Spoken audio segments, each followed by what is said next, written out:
The sun had not yet fully risen over the eternal city, but already the smell of Rome was awake. Imagine yourself walking through its streets in the 1st century CE.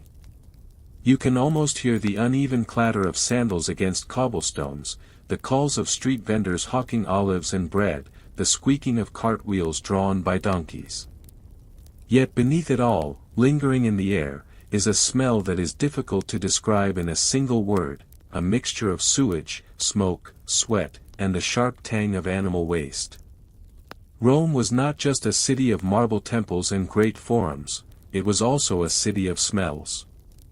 To understand Rome's glory, you must also understand its stench. Central to this odor was one of the greatest engineering feats of the ancient world, the cloaca maxima, or Great Sewer.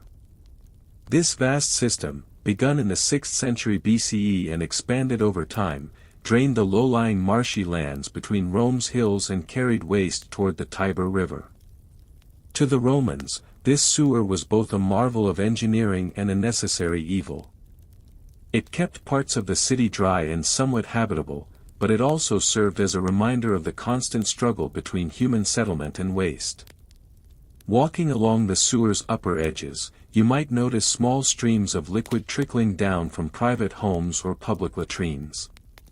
Public latrines were scattered across Rome, communal spaces with stone benches lined with holes. Privacy was not considered necessary, Romans sat side by side, often chatting as they relieved themselves. Underneath, a continuous flow of water, diverted from aqueducts, carried the waste into the sewer system. It was an ingenious way to reduce build-up, but the smell still rose up through the openings, making the air heavy even in the open air. Now, think about how waste was disposed of within private homes. Most Roman houses did not have direct connections to the cloaca maxima. Instead, waste often collected in pits or was emptied into the street drains by hand. At night, household slaves might pour chamber pot contents into the gutters. This mingled with the runoff from tanneries, fishmongers, and market stalls, where scraps of meat and spoiled produce piled up. Imagine summer in Rome, when the Mediterranean sun baked these refuse-strewn streets. The smell was not just unpleasant, it could be overwhelming, clinging to clothing and hair, traveling with you long after you had left the streets behind. Despite this, Romans prided themselves on their public baths, which they believed kept the city clean. The thermae, or bathhouses, were social hubs where citizens gathered daily. The baths themselves were an elaborate system of heated pools, steam rooms, and cold plunges. They were a place to wash, to socialize, to relax. Yet even here, the smells of the city intruded. Oil and sweat, scraped off with strigils, collected in jars, sometimes sold for other uses. The pools themselves could quickly become murky with the dirt of thousands of bathers. A faint odor of sulfur or stagnant water lingered, never fully removed by perfumed oils. The bathhouses also tell us something important. For Romans, cleanliness was relative. They washed themselves daily, but they accepted the background odors of city life as part of existence. The smell of animals in the forum, of leather being tanned near the Tiber, of fish markets lining the streets, these were not signs of decay to them, but of a thriving economy. What we might call filth, they might have called vitality. And then there were the animals. Rome was a city alive with the sounds and smells of beasts. Donkeys, mules, and oxen carried goods to market, leaving their droppings behind. Dogs scavenged refuse, their presence both useful and filthy. Pigeons nested in roofs, while rats thrived near the sewers. The smell of manure mixed with that of crushed herbs from street vendors, producing an odor both foul and strangely familiar. But perhaps the strongest smell of all was the river itself. The Tiber, flowing steadily through the heart of Rome, was a source of life but also of pollution.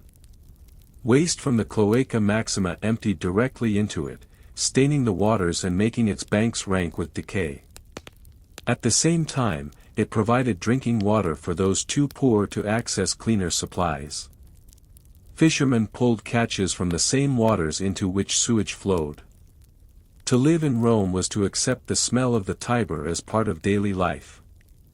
As you picture this world, walking slowly through its alleys and forums, you might notice how different your own sense of smell is. Today, we associate bad odors with disease, with something to be eliminated. But for Romans, smell was an everyday reality, rarely questioned.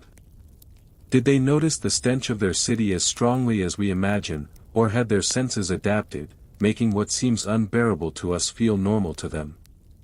When you imagine yourself standing in the crowded Forum Romanum, surrounded by senators in their white togas, merchants shouting over the din of customers, and street performers drawing attention with jokes and acrobatics, your nose would notice the air as much as your ears notice the noise.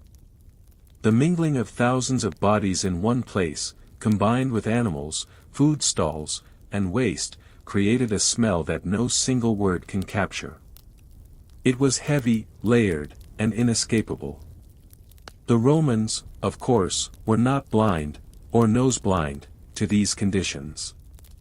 They developed countless strategies to mask, overpower, or at least tolerate the odors of their world.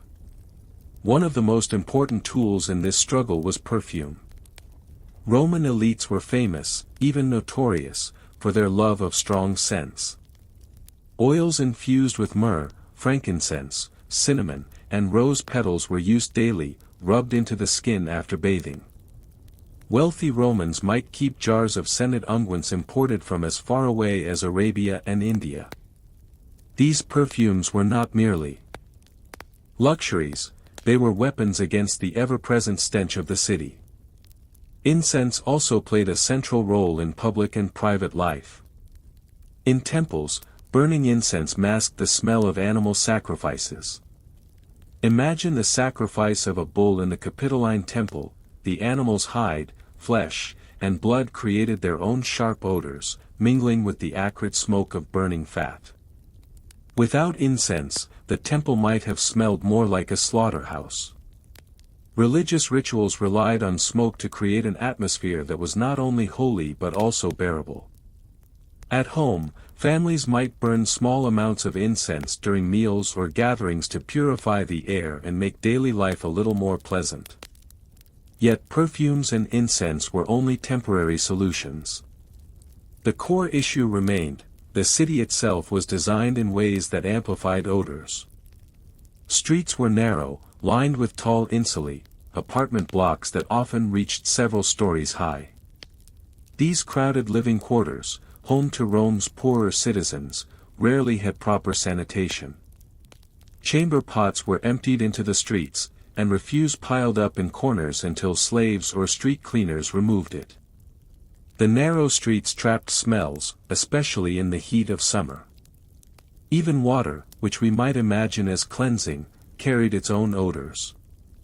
The aqueducts that supplied Rome with fresh water were engineering marvels, delivering thousands of gallons per day. But the water was rarely as pure as one might hope. By the time it reached public fountains, it often carried the earthy smell of limestone, algae, or the pipes themselves. Romans sometimes mixed wine with water not only for taste but also to make the liquid more palatable. For those who could afford it, private gardens and courtyards offered some relief. Wealthy households cultivated flowers, herbs, and aromatic plants. The smell of rosemary, lavender, or laurel could at least partially cover the city's background odor. These gardens were more than ornamental, they were oases of fresh air in a world dominated by sewage and smoke. Imagine stepping from a noisy street into a shaded peristyle courtyard where the air smelled faintly of jasmine. For a few moments, the city might feel distant. But what about ordinary Romans, those who lived in cramped apartments with no access to gardens or perfumes imported from distant lands? For them, coping with the smell of the city meant endurance.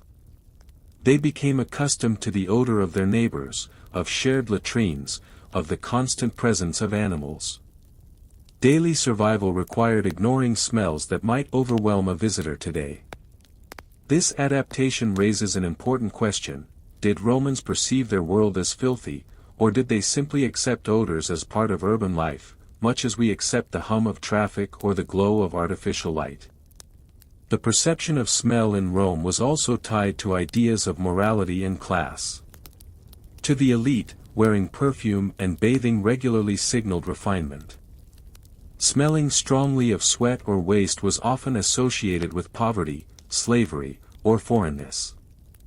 Writers like Seneca and Martial mocked those who overused perfumes, yet their criticisms suggest how common and important scented oils were. Smell was not just a physical reality, it was a marker of identity and status. And then there were the industries that fueled the city's smells. Tanneries, for instance, required large amounts of urine to soften hides. Fullers, who cleaned woolen garments, also relied on urine, collected in public jars where passers-by were encouraged to relieve themselves. The smell of fermenting urine and soaking hides was unavoidable near these workshops. The Emperor Vespasian famously taxed the collection of urine, a reminder that even foul odors could be turned into revenue. Imagine walking past one of these workshops, the acrid sting of ammonia rising from vats, workers standing ankle-deep in liquid, stirring cloth with bare legs. To Romans, this was not shocking, it was simply a part of economic life. The city's food markets contributed their own layers of smell. The sale of fish brought the unmistakable odor of scales, blood, and brine. Meat stalls hung with cuts of pork or lamb filled the air with metallic sharpness. Fruits and vegetables rotted in the sun if unsold. Bakers filled the streets with the pleasant aroma of bread, but even this mixed with the less appealing smells around it. Imagine the contrast, the warm scent of fresh loaves escaping from an oven, immediately undercut by the stench of spoiled cabbage in the gutter outside. Together, these odors created a sensory environment that was both overwhelming and ordinary. For modern listeners, the idea of a city that always smelled of sewage and sweat might seem unbearable. But for Romans, this was life, a balance between filth and fragrance, between the harsh realities of urban survival and the human desire for beauty and comfort. Yet this raises an unresolved question: if Romans lived surrounded by such powerful odors, how did it shape their health, their daily choices, and even their culture of resilience? Did the city's stench weaken them, or did it somehow make them stronger, more adaptable, and less fragile than we might be today? By the time you return to the streets of Rome in your imagination, evening has begun to settle over the city.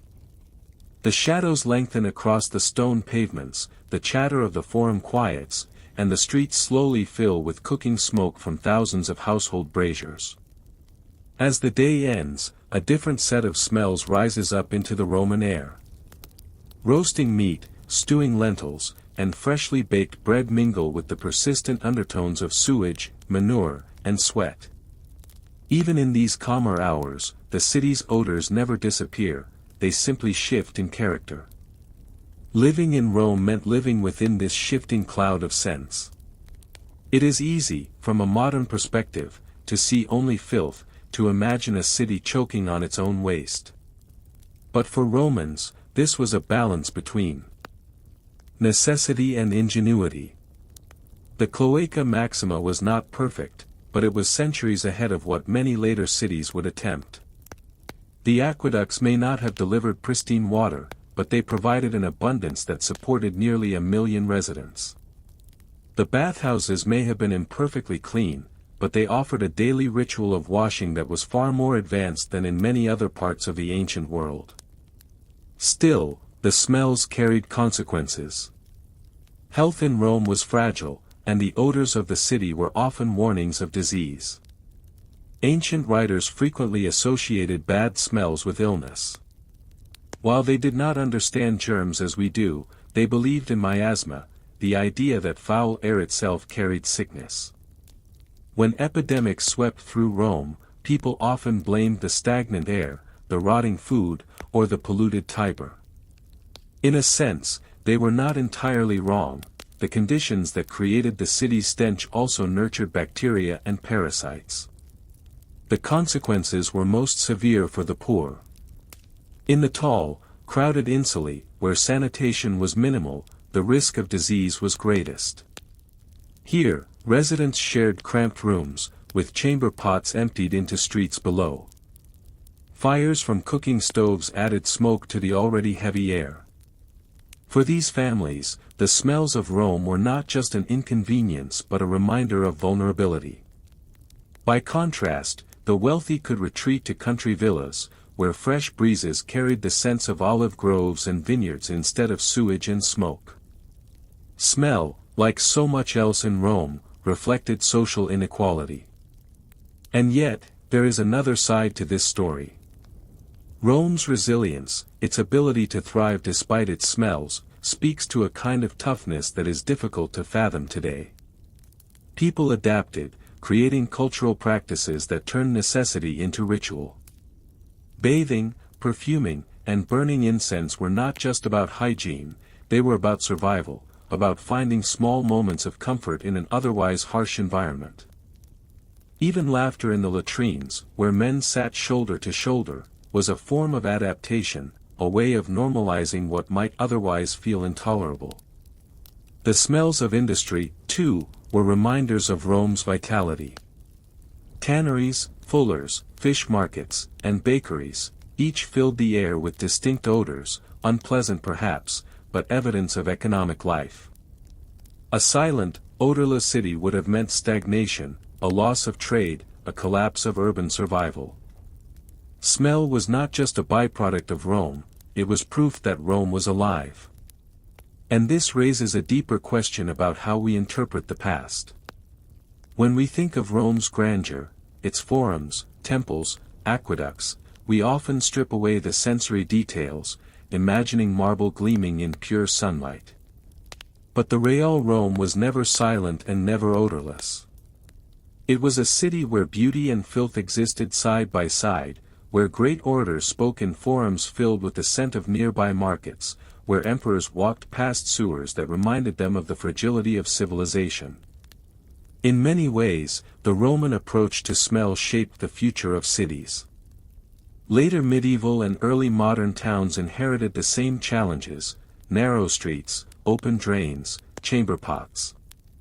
Yet the idea that public works could tame odors, that engineering could improve health, was part of Rome's legacy. The Cloaca Maxima continued to function, remarkably, for centuries, a symbol of how seriously the Romans took their war against filth. Even if they never fully won, their efforts influenced how later generations thought about urban sanitation. As you leave behind the imagined streets of Rome, you might notice how your perspective has shifted. The city was not simply dirty, it was complex, alive, filled with contradictions. Its smells were the product of survival, ingenuity, and human resilience. For Romans, odor was unavoidable, but it was also a reminder of their own endurance, the ability to thrive in conditions that to us might seem unlivable. And so, as the night closes in on Rome, the fires in the braziers burn low, and the city drifts into sleep. The Cloaca Maxima continues its silent work, carrying away the refuse of the day, emptying it into the Tiber. The bathhouses cool, the perfume jars close, and the incense smoke fades into the dark. The smell of the eternal city never disappears, but perhaps that was its truest symbol. Rome itself was eternal not because it was clean, but because it endured, in all its complexity, filth and glory alike. But this leaves us with a thought worth pondering. If Rome's greatness coexisted with such overwhelming smells, what does that say about the cities we live in today?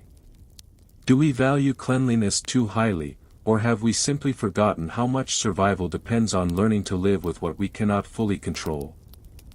The bells of the parish church toll softly as dawn breaks over a medieval town.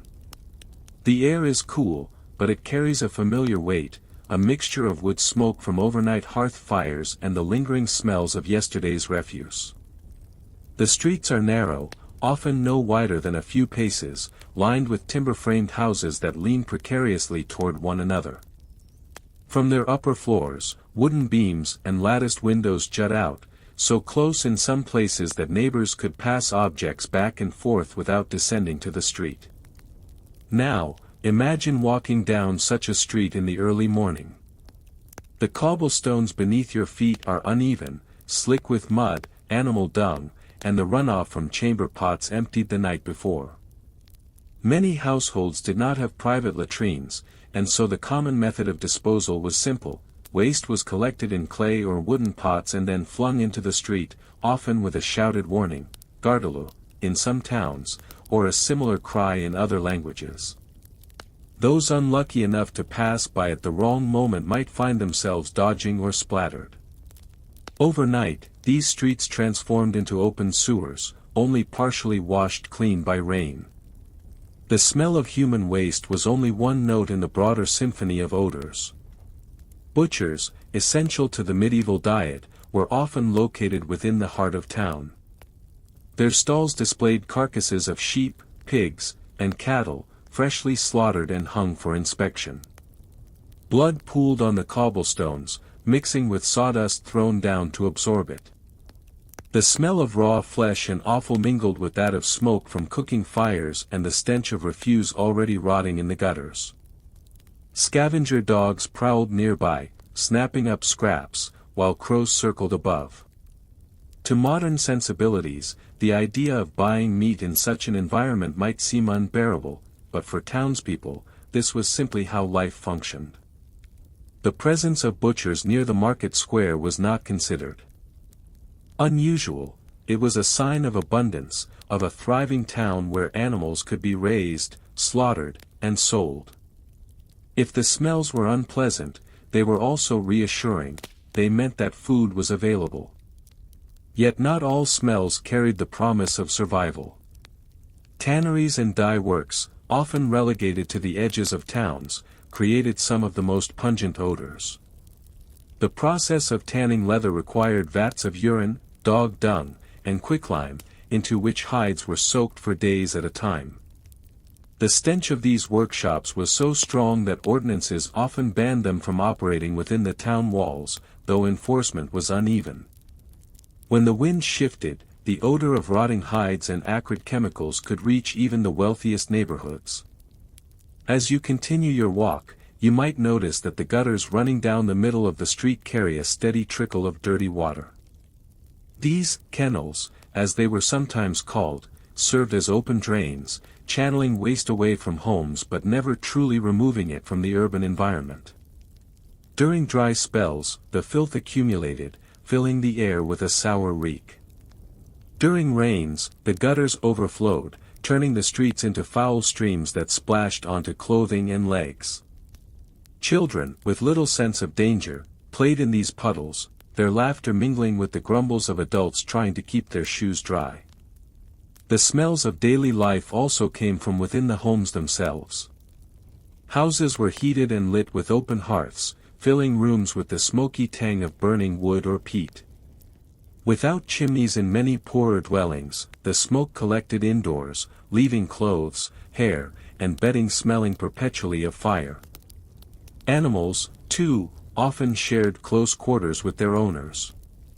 Chickens pecked in kitchens, pigs rooted in yards, and even cattle might be housed beneath the same roof in some rural towns.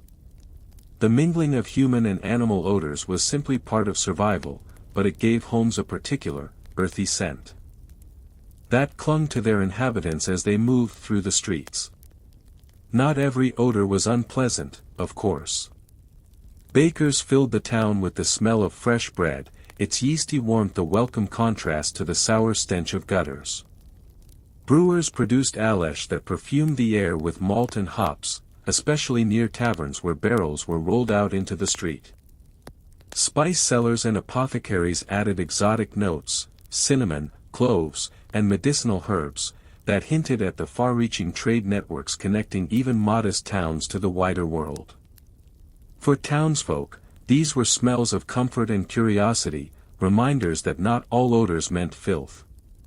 Yet even with these occasional comforts, the overwhelming impression of a medieval town was one of intensity. The sheer density of people, animals, and waste created an environment that was constantly alive with smells. Unlike the vast spaces of the countryside, where breezes could carry odors away, the enclosed walls of towns concentrated everything. In summer, when heat baked the streets and slowed the flow of drains, the odors became nearly unbearable. In winter, the smoke of countless fires choked the air, turning it heavy and acrid. What is striking is not simply that medieval towns smelled so strongly, but that people managed to live, work, and even thrive in such conditions. For them, the odors of waste and industry were not separate from daily life but woven into its very fabric. A foul-smelling street was also a busy street, filled with trade and survival. The stench of the butcher's stall was also the smell of dinner. The acrid odor of tanneries was also the smell of shoes, saddles, and armor. To live in a medieval town was to accept these contradictions as natural. But this leaves us with an open question: if medieval people lived surrounded by such overwhelming odors, how did it shape their sense of cleanliness, health, and even morality? Did they see themselves as dirty, or did they simply redefine what it meant to be clean in a world where filth was unavoidable? The further you wander through the medieval town, the more you realize that smells were not merely accidents of life, they were powerful forces that shaped laws, religious practices, and social attitudes. To modern eyes, it might seem that medieval people simply lived amid filth without concern. But this is not entirely true. Town councils, religious leaders, and ordinary citizens all recognized the challenges of smell and attempted, in their own ways, to manage it. Let us begin with the laws. Many medieval towns passed ordinances regulating waste disposal, though enforcement varied greatly. In London, Paris, and countless smaller towns, rules forbade citizens from throwing refuse directly into the streets. People were instructed to cart waste outside the city walls or to deposit it in designated dumping grounds.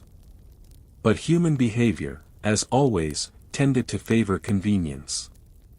It was easier to fling a chamber pot's contents out the window with a warning shout than to carry it through crowded streets to the town's edge. Thus, while laws existed, the reality was often different. Similarly, butchers were sometimes ordered to practice their trade outside the busiest areas, yet their stalls often remained near central markets because that was where customers gathered. Blood and offal continued to run down gutters despite regulations, leaving city officials to issue fines that rarely solved the problem. Tanneries, dye works, and other pungent industries were frequently relegated to riversides or outskirts, but winds and floods carried their odors into the heart of towns nonetheless. In this way, smell was a reminder of the limits of authority. No matter how many laws were written, odors had a will of their own. Religion offered another layer of meaning. To medieval Christians, smell was not only a physical sensation but also a moral and spiritual symbol. The odor of sanctity was a phrase used to describe the sweet scent that supposedly emanated from the bodies of saints, even in death. Conversely, foul odors were often associated with sin, corruption, and the presence of the devil. Churches sought to fill their interiors with incense, not only to mask the stench of congregants gathered together but also to represent the prayers of the faithful rising to heaven. For worshippers, the fragrance of incense was a sensory reminder of the divine, a sharp contrast to the earthy odors outside. At the same time, the association of smell with morality influenced how people judged one another. The poor, who lived in the filthiest conditions, were often stigmatized as dirty in both body and soul. Wealthier citizens, who could afford to bathe occasionally, washed their clothes more frequently, and burned sweet herbs in their homes, distinguished themselves partly through the control of smell. To smell good was not just a matter of comfort, it was a sign of status and virtue. Of course, bathing was not as simple in the Middle Ages as it might sound today. Public bathhouses existed in many towns, often heated by wood fires and filled with large tubs of water. Men and women sometimes bathed together, though practices varied by region and era. Bathhouses carried their own mix of smells: wet wood, steamy air, oils and herbs added to the water, and the unmistakable odor of many unwashed bodies gathered in one place. For those who could afford it, bathing was refreshing, though water was often reused, and cleanliness was relative. Yet even the poorest found ways to wash occasionally, whether in rivers, streams, or makeshift tubs at home. The smells of soap, made from animal fat and lye, were sharp and pungent, a small reminder that efforts were made to fight filth. Another coping mechanism was the use of herbs and flowers. In summer, streets were sometimes strewn with rushes or herbs like lavender, mint, or chamomile. These did not eliminate the stench of waste but offered brief relief. Wealthier households might hang garlands of flowers, while physicians recommended carrying pomanders, small balls filled with fragrant substances, to ward off bad air. During times of plague, when fear of miasma was strongest, people stuffed their masks or pouches with vinegar-soaked sponges, cloves, or juniper berries. Smell, they believed, could protect against disease. Yet for all these strategies, the reality was that towns remained overwhelmingly pungent. And over time, people became accustomed to it. What might cause a modern visitor to gag may have barely registered to those who lived in such conditions daily. Children grew up playing in streets that smelled of dung and refuse. Adults learned to associate certain odors with the necessities of life. The butcher's stall reeked, but it also meant dinner. The tanneries stank, but they provided shoes, belts, and saddles. Even chamber pots were a reminder of shelter and survival. Still, the symbolic weight of smell remained heavy. Chronicles and sermons often spoke of foul odors as signs of divine punishment. When towns experienced floods, waste and corpses might wash into the streets, producing unbearable stenches that were seen as warnings from God. When the plague struck, its supposed stench was interpreted as the smell of sin itself. To live in a medieval town was to live in a world where smell connected the physical and the spiritual, the practical and the symbolic. And this invites a deeper question: if smell was such a constant and unavoidable part of medieval life, did people develop a different kind of sensitivity than we have today? Did they notice odors less because they were always present, or did they interpret them more keenly because they carried moral, medical, and social meanings that went far beyond the physical sensation? As night falls over the medieval town, the streets grow quieter. Market stalls are packed away, butchers scrub their tables with buckets of water, and bakers bank their fires for the morning. Yet the smells of the day do not disappear with the sun. Waste lingers in gutters, smoke thickens in the cold evening air, and the stench of chamber pots grows stronger as households empty them before sleep. Even in its quietest hours, the medieval town remained a place of overwhelming odors, a constant backdrop to life. For the people who lived here, these smells were not just background noise for the nose, they carried health risks. Medieval medicine often linked foul air with disease, and though doctors did not understand germs, their instincts were not entirely misplaced. Streets filled with human and animal waste provided fertile ground for parasites, flies, and rats. Contaminated water spread dysentery and cholera. Rotten meat or spoiled grain caused food poisoning. The very odors that medieval people endured were signs of invisible dangers that often cut lives short. Plague, perhaps the most infamous disease of the Middle Ages, was closely associated with smell. Chronicles describe the stench of plague victims, of mass graves, and of entire neighborhoods abandoned to death. Physicians believed that miasmas, poisonous airs, carried the infection. To ward it off, they carried herbs, vinegar-soaked cloths, or pomanders filled with spices. The long-beaked masks of plague doctors, packed with fragrant substances, were designed to filter out foul air. Although the true cause was the flea-borne bacterium Yersinia pestis, the connection between smell and disease was so powerful that it shaped how people responded to epidemics for centuries. Yet smell was not only about danger, it was also about adaptation. Medieval people learned to live with odors that would overwhelm modern noses. Their tolerance was not indifference but resilience. They developed cultural practices, laws, and rituals that acknowledged the presence of smell while finding ways to manage it. Festivals often included the strewing of herbs, partly for decoration but also for fragrance. Bathhouses, despite their faults, offered brief escapes from daily filth.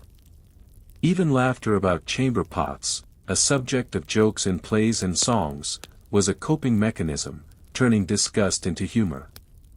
And beneath the odors lay an important truth: the smells of medieval towns were inseparable from their survival.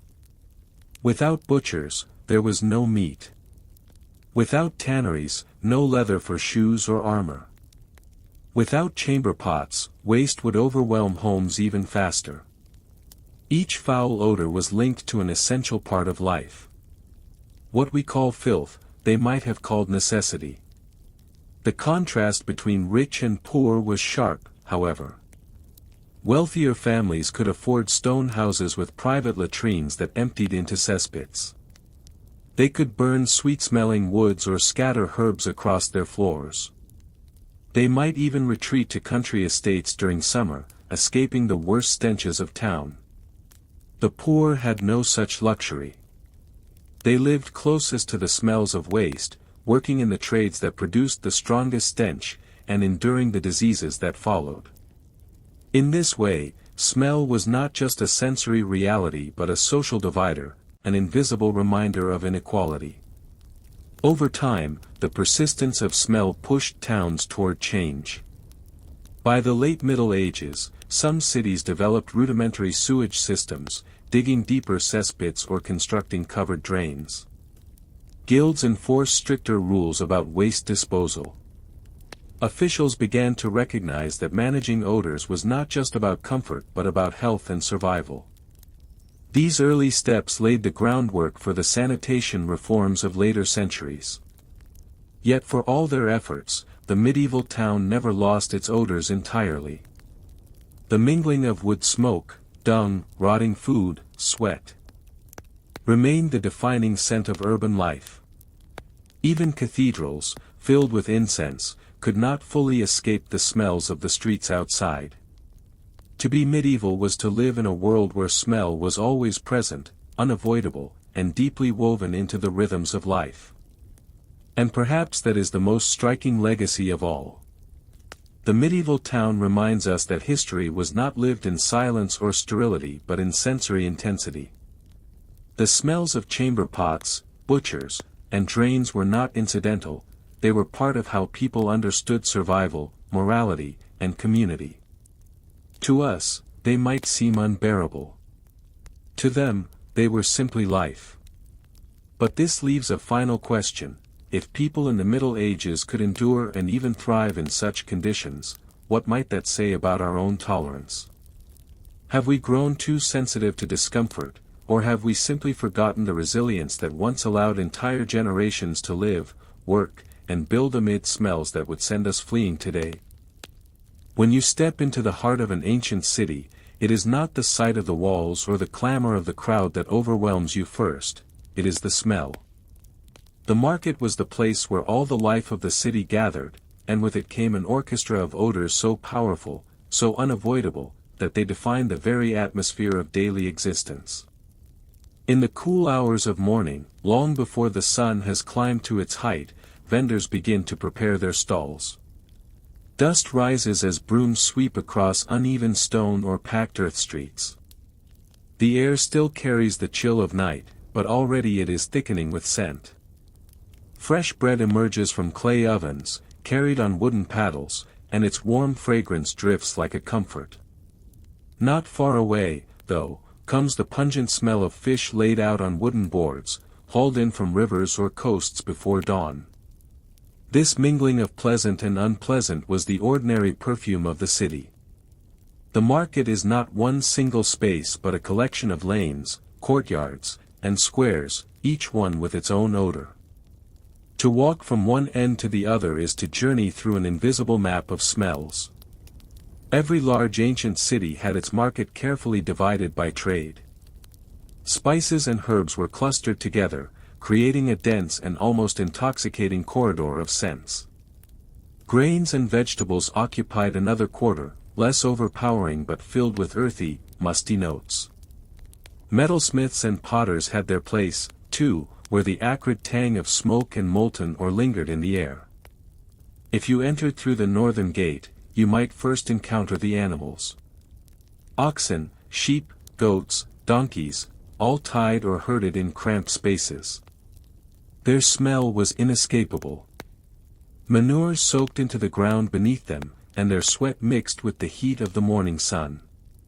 To pass through this quarter was to understand that ancient markets were not sanitized centers of consumption but living ecosystems of labor, waste, and necessity. From there, one could turn into the grain market. Sacks of barley, millet, and wheat stood in piles taller than a man, and though grain might seem odorless, in such volume it released a constant dusty aroma, dry and choking when inhaled.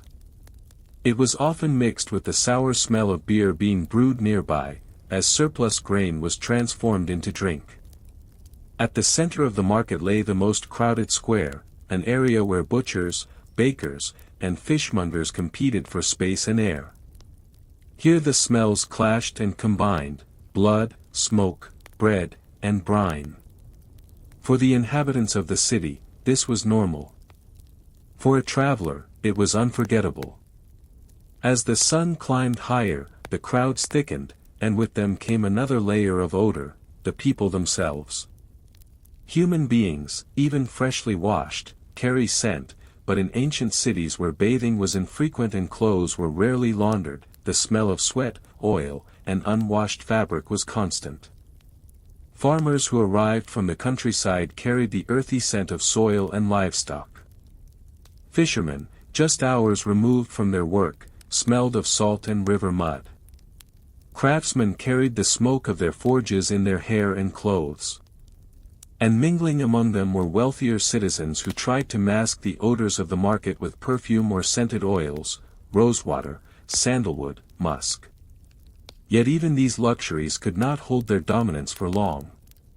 The perfumes were soon swallowed by the stronger, harsher smells of the crowd. Children darted through the press of bodies, their feet bare, their clothes streaked with dust, and even their laughter seemed tinged with the smells of the city. Beggars crouched near the gates, their rags emitting the stale odor of decay and hunger. The smells of humanity were as much a part of the market as the goods being sold. To walk through the market was to be wrapped in this invisible cloak. Some found it oppressive. Others found it simply natural, the scent of life itself. By midday, the market transformed. The cool of morning was gone. And the heat of the sun pressed down on every surface. Stone and earth radiated warmth, amplifying every odor until it seemed impossible to breathe without tasting the air itself.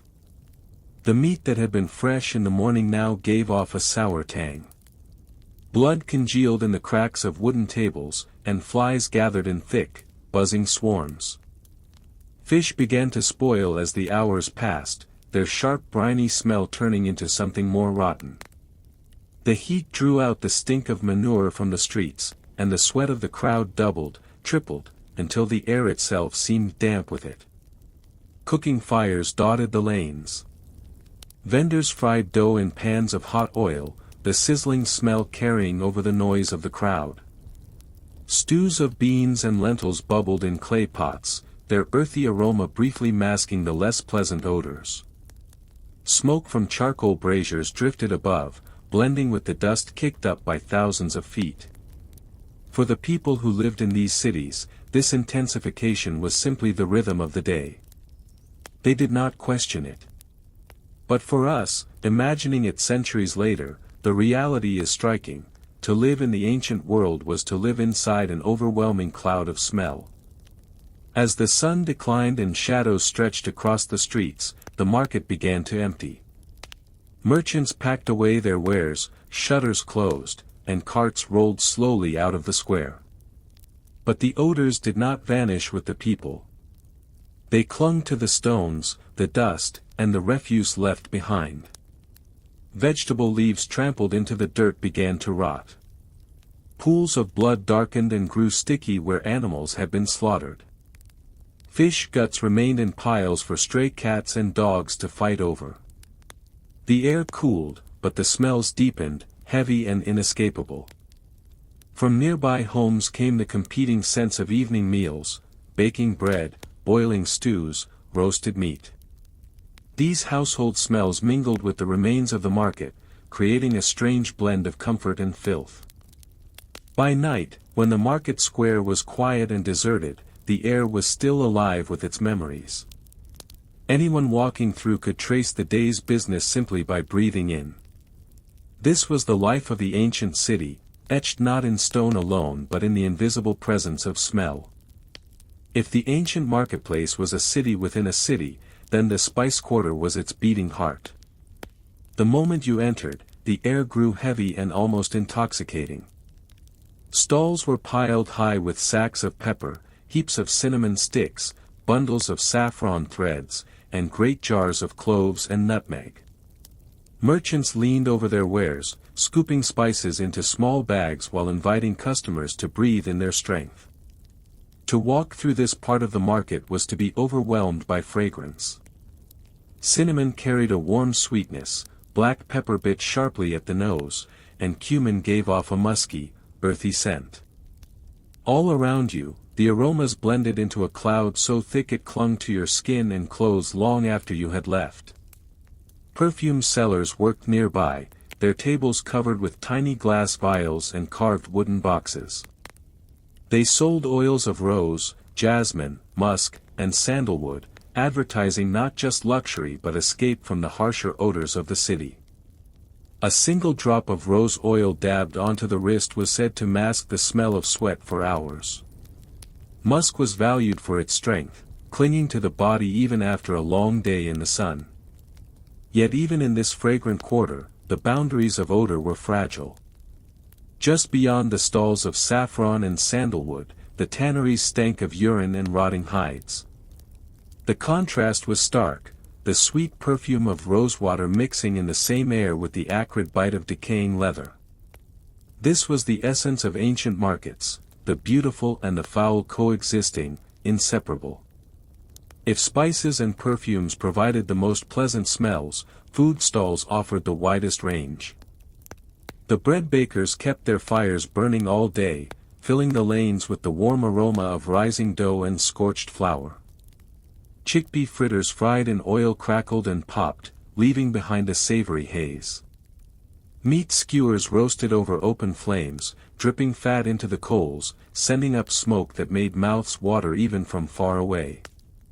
But the food market was not all delight. Fresh meat, butchered in the morning, began to sour by midday. Goat and sheep carcasses hung from wooden beams, their blood dripping into gutters below. Fishmongers struggled to sell their catch before the heat spoiled it, yet by noon the smell of rotting fish was impossible to ignore. Flies swarmed in great black clouds, landing on meat, vegetables, and the faces of merchants alike. Even the stalls of fruits and vegetables carried their own aromas. Piles of dates smelled rich and sugary, figs carried a faint wine-like sweetness, and melons, when sliced open, released a watery freshness into the air. Yet alongside them were onions, garlic, and leeks, their pungent odors filling the lanes with sharpness that clung to every passerby. The food stalls made clear a truth of the ancient city, that survival depended on tolerating the unpleasant as much as enjoying the pleasant. For every loaf of bread was a heap of spoiled vegetables, for every fragrant stew a pile of discarded bones. Beyond the foods and spices, the smell of labor itself shaped the air of the market. Blacksmiths kept their forges burning, the acrid tang of smoke and hot iron biting into every breath. Potters worked nearby, their kilns exhaling the scent of clay baked hard by fire. Cloth dyers filled another lane, where vats of indigo, saffron, and madder root boiled in great tubs.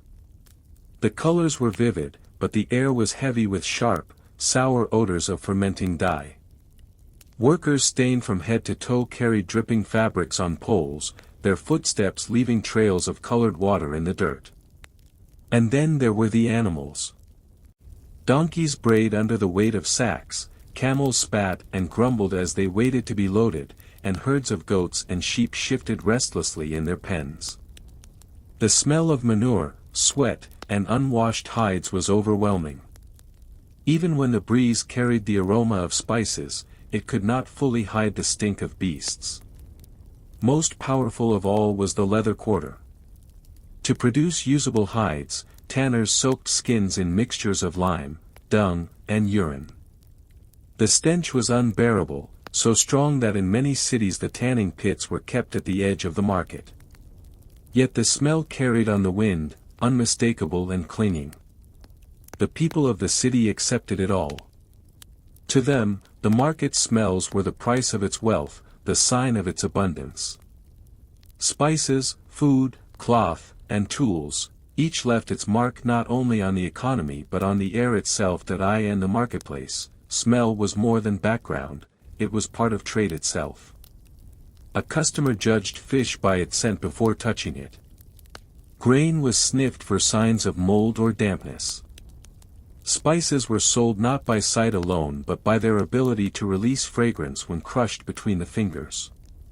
Even perfumes were tested in the air, the seller lifting the stopper of a vial and waving it before the buyer's nose. Merchants also used smell to disguise flaws. Spoiled meat was rubbed with salt to mask decay. Fish was washed with strong herbs before being displayed. Cloths soaked in perfume were laid near dung heaps in a futile attempt to sweeten the air.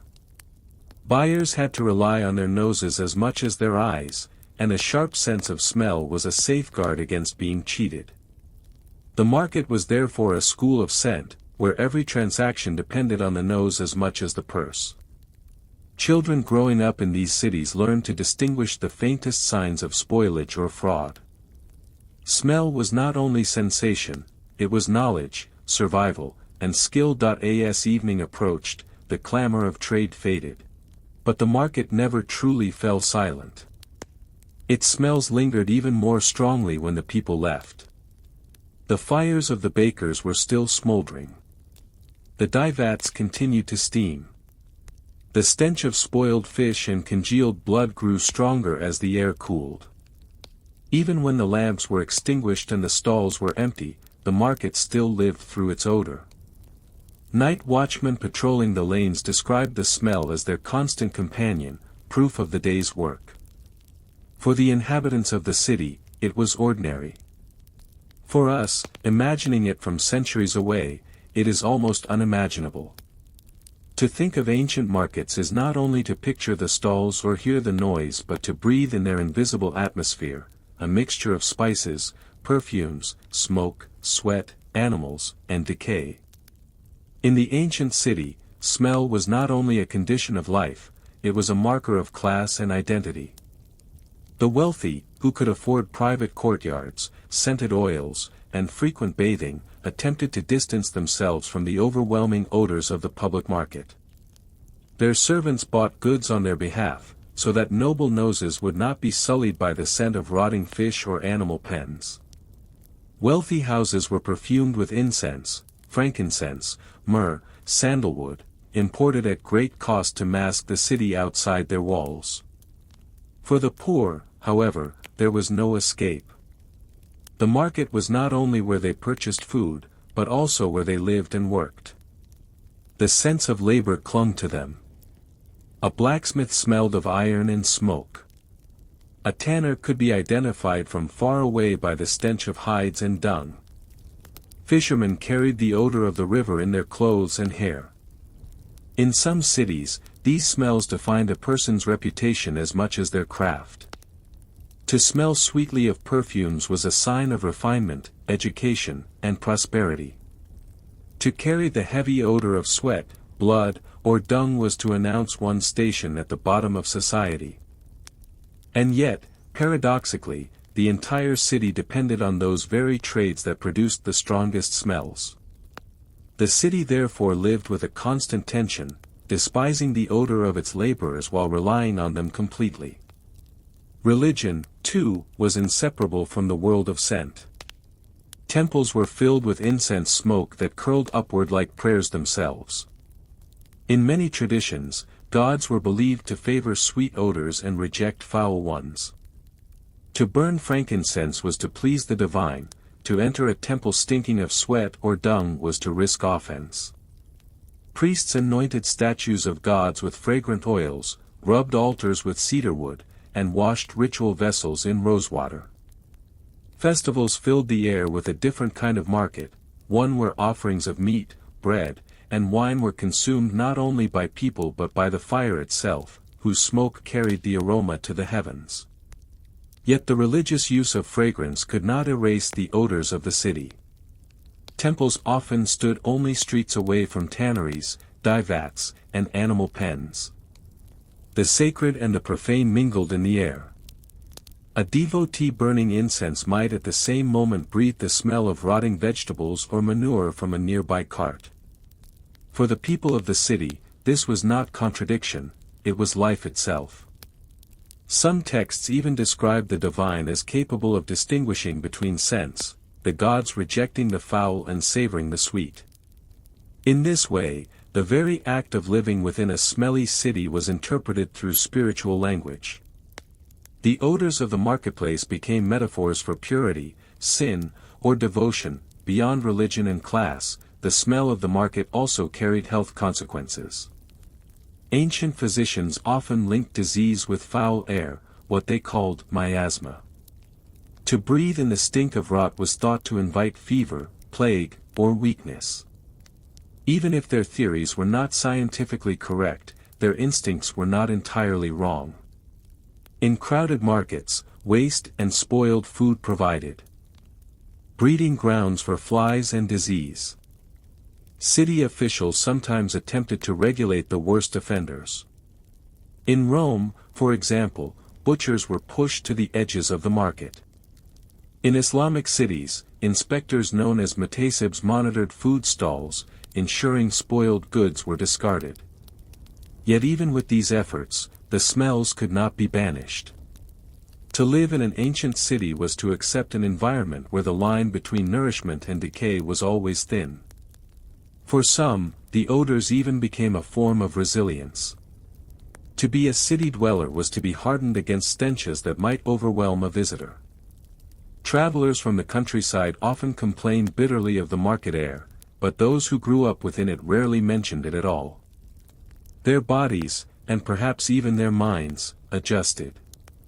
When foreign travelers entered these markets, however, they could not ignore the smells. Greek merchants wrote of eastern bazaars where the air was so thick with spice that one's head grew dizzy. Arab geographers described the stench of European fish markets as unbearable compared to their own perfumed souks. Chinese envoys to foreign cities often recorded both admiration for exotic perfumes and disgust at the unwashed masses. Smell became one of the ways that travelers defined cultural difference. To write of a city as sweet-smelling was to praise it as civilized. To call it foul was to condemn its people as unclean or backward. These judgments were often exaggerated, colored by prejudice, but they reveal how deeply smell shaped perception. The same market that felt ordinary to its residents could seem overwhelming to outsiders. A traveler might remember not the monuments, not the rulers, but the scent of garlic on every street or the stink of dung in every alley. Smell became memory itself, burned into the mind more strongly than sight or sound. Centuries later, when we imagine these markets, it is tempting to picture only their sights, the colorful stalls, the heaps of spices, the glittering fabrics. Yet the true essence of these spaces cannot be captured without smell. Smell was the great equalizer, shared by rich and poor alike. It was also the great divider, marking class, labor, and culture. It shaped religion, economy, and health. It was the atmosphere of civilization itself. Modern cities, with their sewage systems, refrigeration, and hygiene, have largely hidden these odors from us. Markets today may smell of fresh bread or coffee, but rarely of blood or dung. And yet, in small corners, fishmongers at dawn, tanneries by the river, spice bazaars in older quarters, the ancient world lingers. To imagine the past honestly is to imagine its smells, the dizzying blend of cinnamon and sweat, of rosewater and rot, of sacred incense and common manure. It is to walk through the market not only with eyes open but with lungs filled, breathing history itself. And so we end with a question: if you were to step into such a market, after all our modern comforts, how long could you endure its air before the smells of the ancient world drove you away, or perhaps drew you in, making you a citizen of its strange, scented life?